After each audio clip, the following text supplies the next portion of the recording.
assistido nos últimos tempos um debate sobre maconha, mas que versa sobre questões políticas, como, por exemplo, a legalização, o uso medicinal, se a maconha é porta de entrada para o uso de outras drogas ou não, o tráfico, etc. Mas o que eu queria discutir aqui hoje são alguns temas que a gente já vem discutindo em outros espaços do nosso blog da SPDM, que são aspectos clínicos relacionados ao uso da maconha. Ou seja, qual é o impacto que o uso da maconha tem na saúde mental das pessoas. Então, a primeira pergunta que nós vamos responder é: quais são as principais doenças associadas ao uso da maconha? E aí, eu, antes de responder essa pergunta, quero fazer um pequeno comentário. Quando eu digo quais são as principais doenças associadas ao uso da maconha, eu não estou aqui fazendo uma relação de causa e efeito. Eu não estou dizendo que maconha causa a doença ou a doença vem antes do uso da maconha, porque esta é uma outra discussão. O que nós sabemos e o que existe de evidência é que todas essas doenças que eu vou aqui discutir, elas estão certamente relacionadas ao uso de maconha. Ou seja, nós não conseguimos saber a priori se elas são consequências ou se elas são causa. O que nós sabemos é que elas andam juntas, ou seja, quando existe uso de maconha e alguma doenças dessas que eu vou relacionar aqui, nós temos que intervir nas duas juntas. Portanto, uma discussão quem veio primeiro, quem veio depois, não é uma discussão muito produtiva, porque as duas terão que ser atacadas juntamente, as duas terão que ser tratadas de forma conjunta, porque elas andam de mãos dadas. A doença mais frequente associada ao uso de maconha é a depressão. E os sintomas não são muito diferentes de qualquer outra depressão que não curse com o uso de maconha. Por exemplo, alterações no padrão do sono, do apetite, da libido, irritabilidade, desânimo, são os sintomas mais comuns. Mas esses sintomas podem ser um pouco diferentes e particularmente importantes no adolescente. Porque a depressão do adolescente ela é um pouco diferente do adulto. O adolescente deprimido, ele tende a ficar mais isolado socialmente, ele tende a ficar mais irritado, mais opositor e tende a ficar mais no seu quarto, a não fazer as suas atividades e a começar a ir mal, a ter um desempenho acadêmico ruim. Esses sintomas que eu descrevi aqui são sintomas muito parecidos com o de uma adolescente normal, mas são também sintomas parecidos com o de alguém que começa a usar maconha. E são sintomas parecidos com depressão, ou seja, aqui existe uma congruência de fatores que levam aos mesmos sintomas. E aí fica muito difícil, principalmente para os pais, saberem a que se deve tais sintomas. E, portanto, é particularmente importante, ao identificar tais sintomas, ficar bem atento para saber se isso se deve à depressão, se deve a alterações da adolescência normal ou se deve a um uso de maconha. Um ponto importante de corte para estes sintomas é se há alguma ruptura ruptura no funcionamento normal do adolescente. Se houver essa ruptura, é sinal de que o comportamento deixou de ser um comportamento normal da adolescência e passou a ser sintomas de alguma dessas coisas. E aí uma ajuda profissional pode se fazer necessária. Outro doença que pode acontecer associada ao uso da maconha é a síndrome amotivacional. Existe até uma discussão acadêmica se a síndrome amotivacional ela não seria uma depressão disfarçada. Porque a síndrome amotivacional ela é muito parecida com a depressão. Eu particularmente acredito que há alguma diferença entre síndrome amotivacional e depressão. Porque na síndrome amotivacional o que acontece de mais importante é uma falta de motivação para fazer as coisas. Os outros sintomas da depressão, como por exemplo irritabilidade, alterações no padrão do sono, do apetite, isso não acontece. Na síndrome amotivacional, o adolescente ou o adulto, ele simplesmente perde o interesse por fazer as coisas, mas esse desinteresse é o que os técnicos chamam de egocintônico. O que isso significa?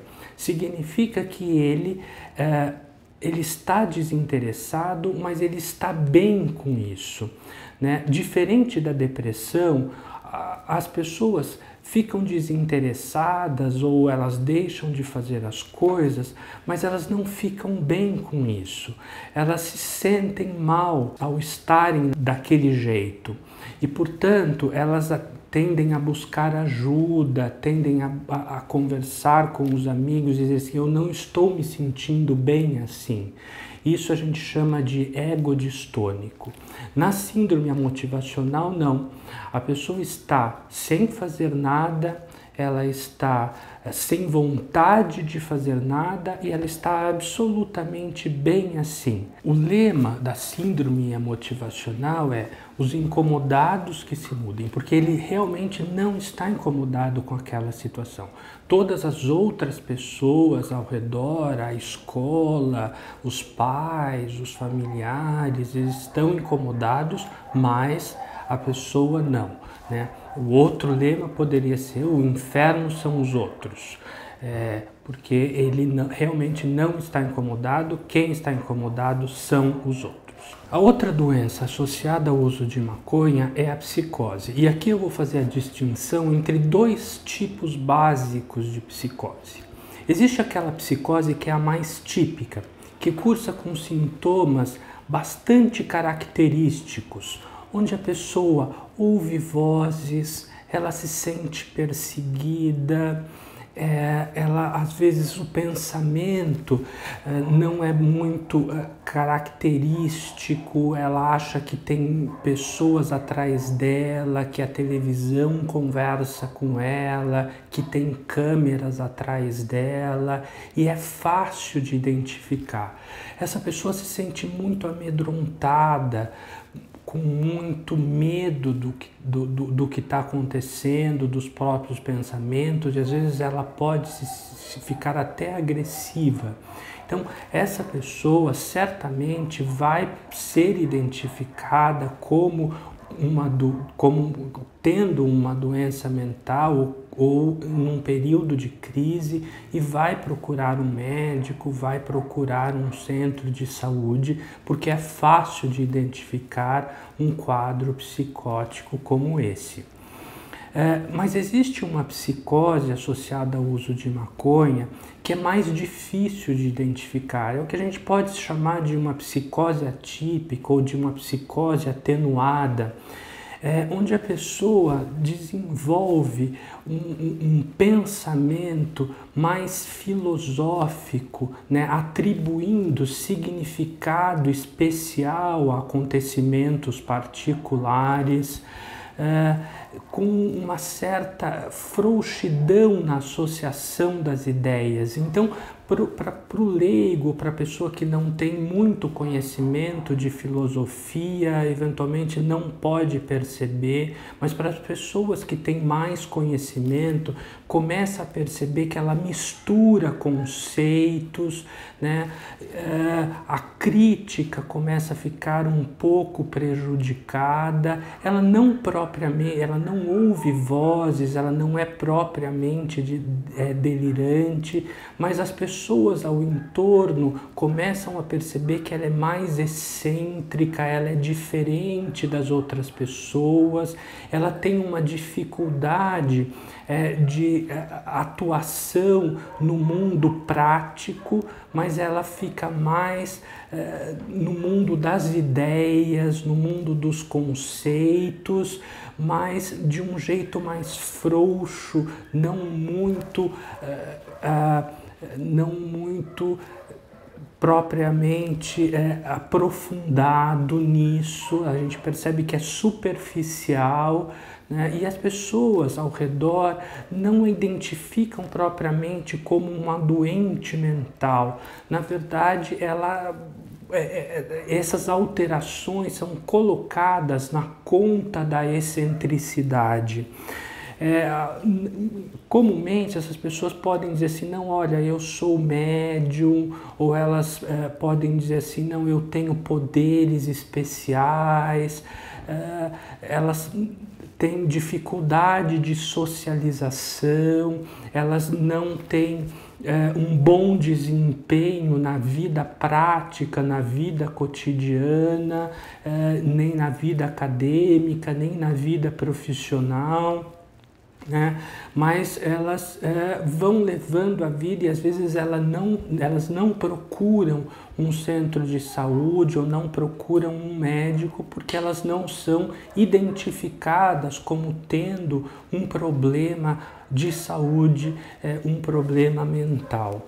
Este é uma psicose que nós temos observado na clínica e associada ao uso de maconha. E por que nós sabemos que ela é associada ao uso de maconha?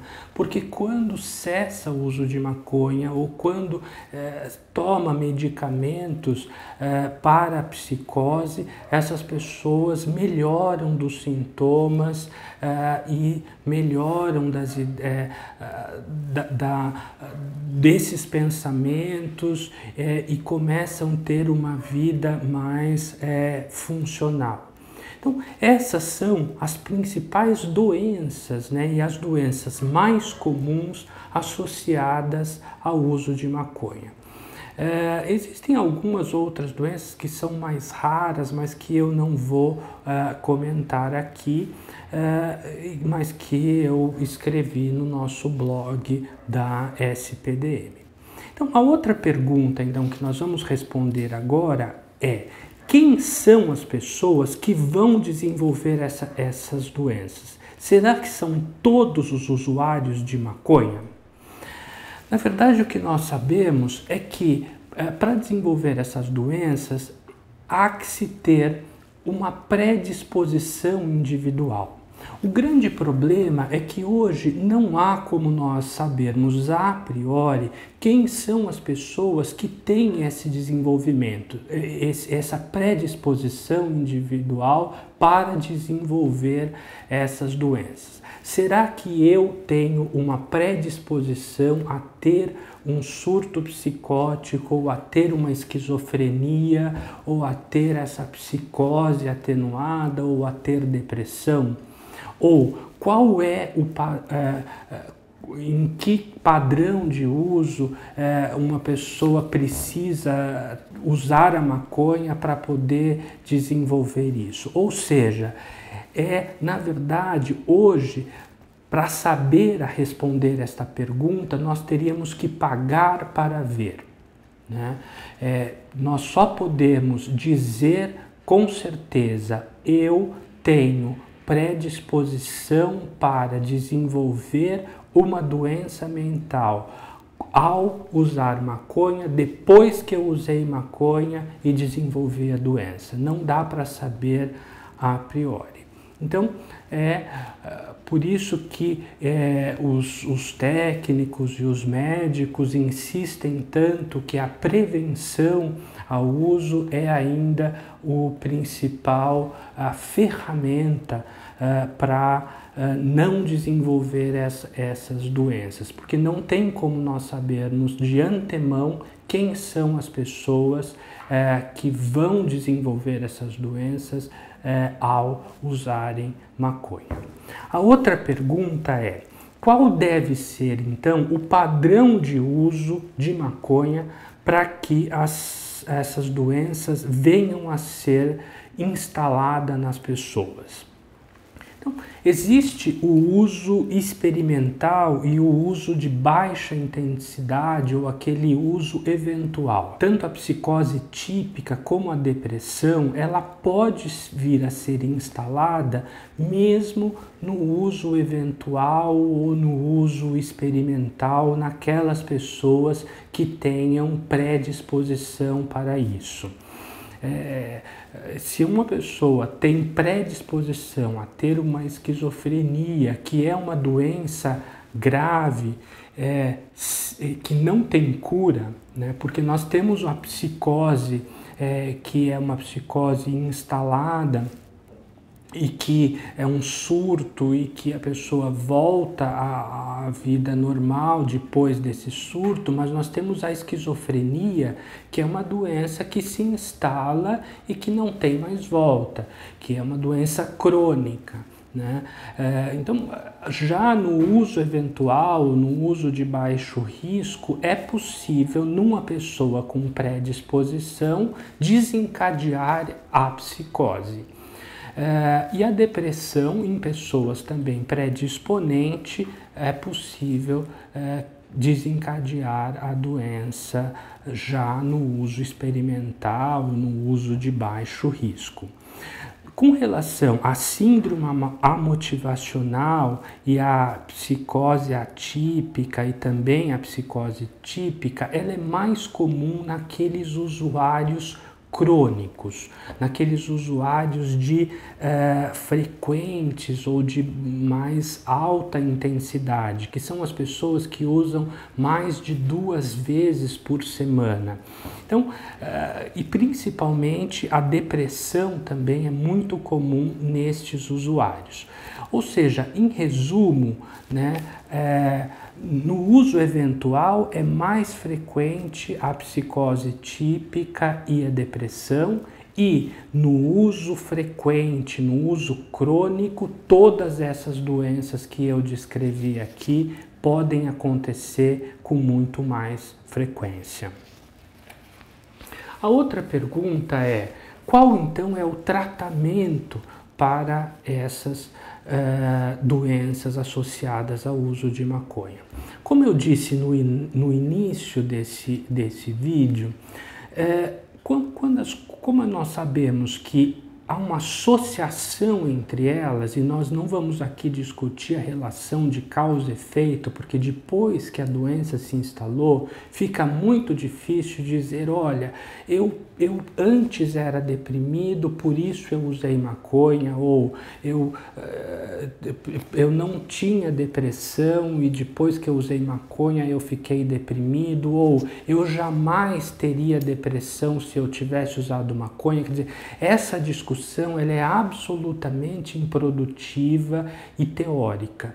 O que nós temos que nos centrar para resolver o problema, uma vez que ele esteja instalado, existe um problema que temos certeza que existe uma associação entre uso de maconha e essas doenças que eu falei. Se isso acontecer, discutir a associação, ou quem veio primeiro, quem veio depois, é absolutamente improdutivo. O que nós temos que fazer é resolver o problema. E para resolver o problema, há que se atacar ou há que se intervir nas duas coisas. Ou seja, não é possível tratar a depressão sem a intervir no uso da maconha. E não é possível intervir no uso da maconha sem atacar ou sem intervir na depressão. Então é preciso intervir nas duas questões. Então o principal problema a ser resolvido é preciso a abstinência do uso da maconha e é preciso também tratar a depressão, a psicose, a síndrome motivacional. Com relação à depressão e à psicose, é fundamental o tratamento medicamentoso. Às vezes, e dependendo da intensidade, os sintomas não melhoram sem o uso de medicamento. A síndrome motivacional, quando ela não cursa, como ela não cursa com outros sintomas depressivos, como eu disse, alteração no padrão de sono, da libido e do humor, ela é simplesmente uma alteração cognitiva da motivação, só a abstinência da maconha e a psicoterapia, ela costuma ser resolutiva e costuma melhorar. Então, na verdade, hoje nós não falamos simplesmente em tratamento para a dependência de substância. Quando a dependência já está instalada e principalmente se houver uma doença associada como depressão, psicose, nós tratamos isso, mas nós temos que pensar num plano de tratamento mais de longo prazo, que nós chamamos de recuperação. Então nós temos que pensar na manutenção da abstinência para que esses problemas não voltem a acontecer. Então o tratamento medicamentoso, a psicoterapia, a abstinência do uso de droga, mais um plano de recuperação, de reestruturação da vida para que não haja retorno ao uso de droga e nem recaída nas doenças associadas a este uso.